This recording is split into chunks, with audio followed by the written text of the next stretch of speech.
Hey everyone, Dana Leslie back for another Disney dining review. Today we are hitting you guys up with the best character dining experiences on Disney World property. Hitting you up.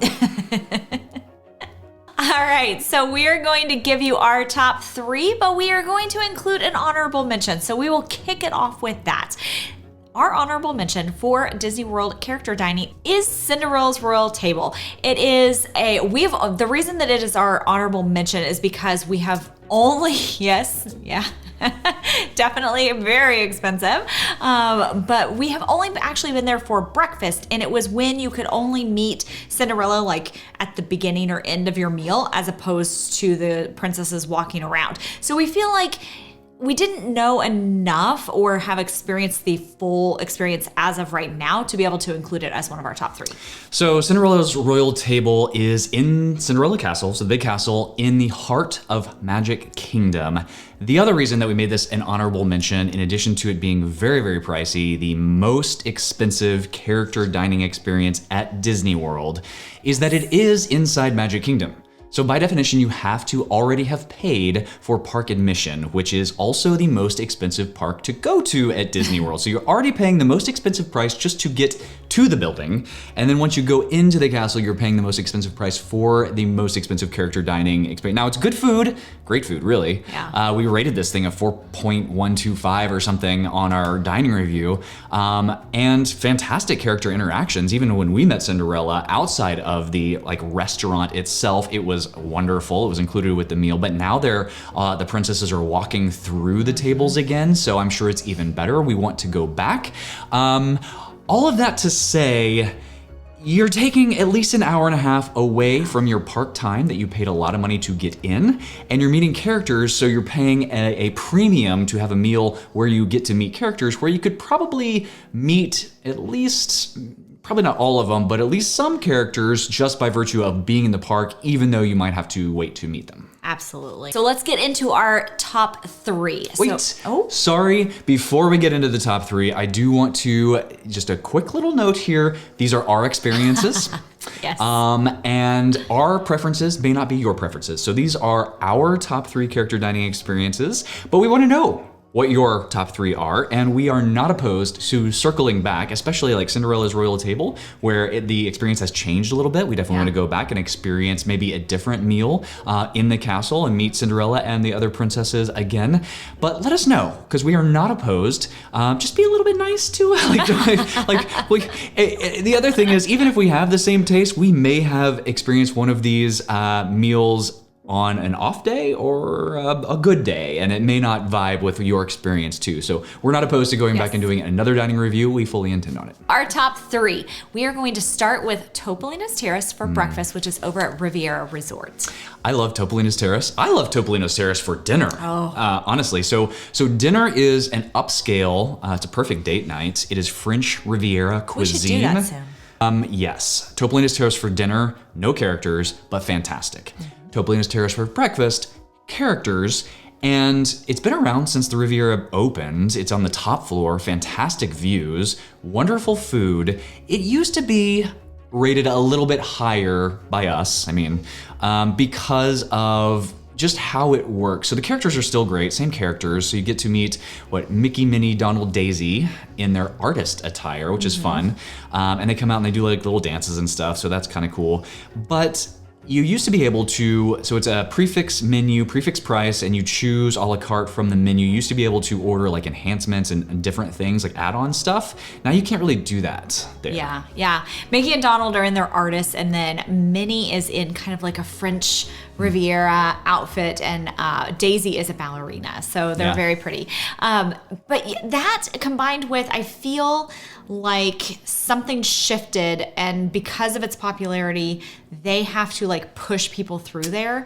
And so the service really took a hit for us this last time whenever we went, because it felt like they were just trying to get us out as fast as possible. I mean, it's still on our top 3, so like it didn't go from like great to horrible. It just went from great to maybe just really good type of thing. Like it still got rated pretty high. I would definitely go back for breakfast. It's very hard to actually get a reservation here for breakfast. It's pretty popular. Anyway, it's currently $49 for an adult for breakfast and $30 per child. Before we get into our last two top dining experiences, if you are looking to plan your next magical vacation, please reach out to us over at Fantastical Vacations. We plan Disney destinations, Universal, cruise lines, and all-inclusive resorts. Number 2.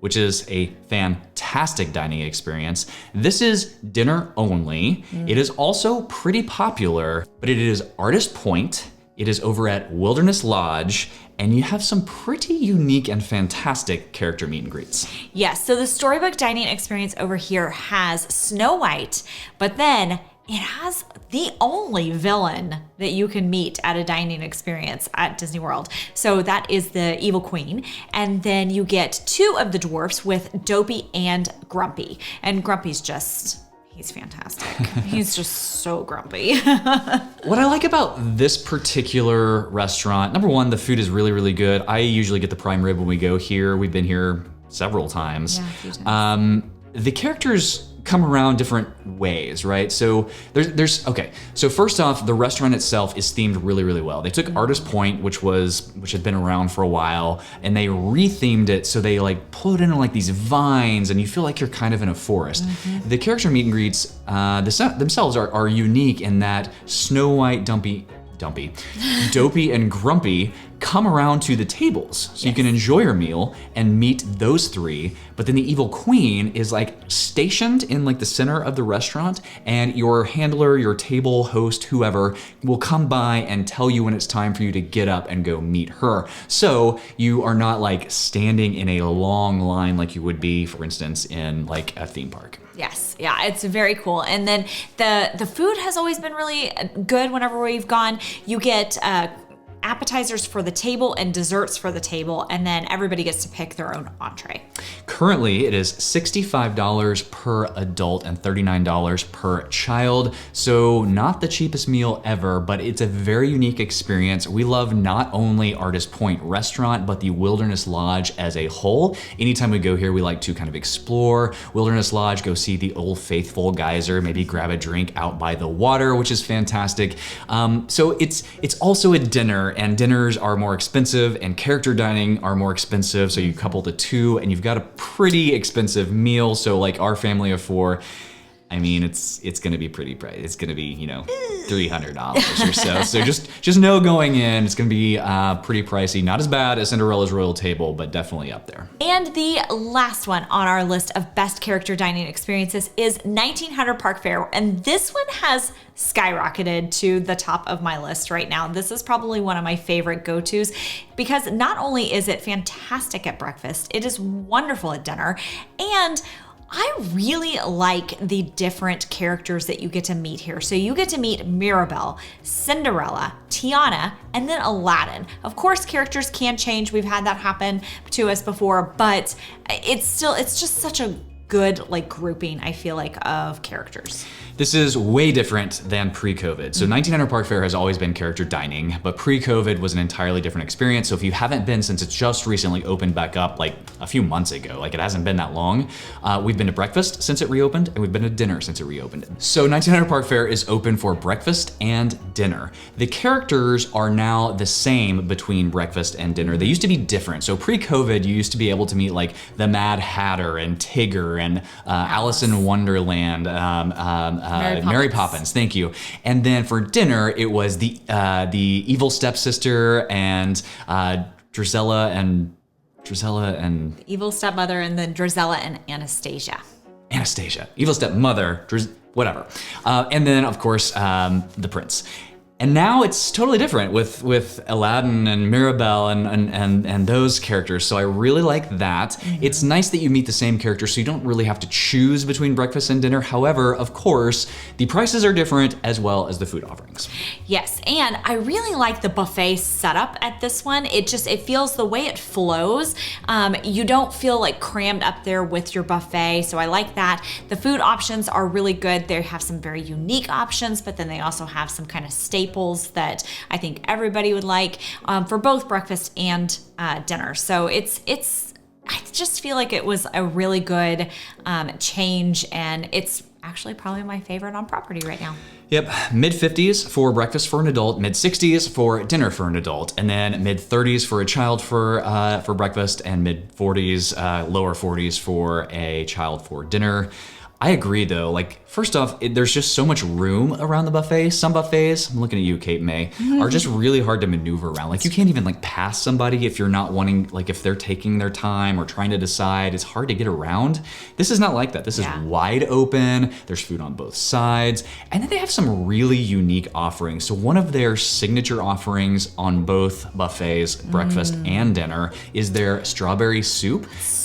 Which sounds weird, especially when I tell you it is a cold soup. However, it's fantastic. It's more like you take strawberry ice cream and just melt it down, and so it's cold, but then they have like real strawberries that you can put on top of the strawberry soup, real whipped cream that you can put on there. It's wonderful.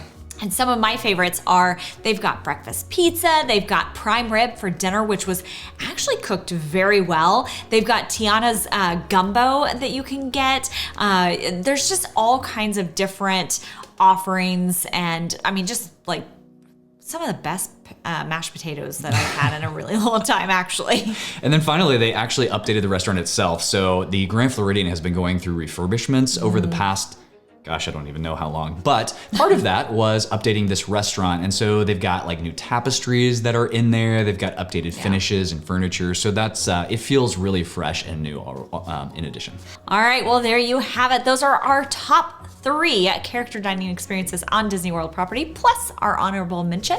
And if you are liking these videos, please hit that like and subscribe button so you don't miss the next one. And we will see you on the next video.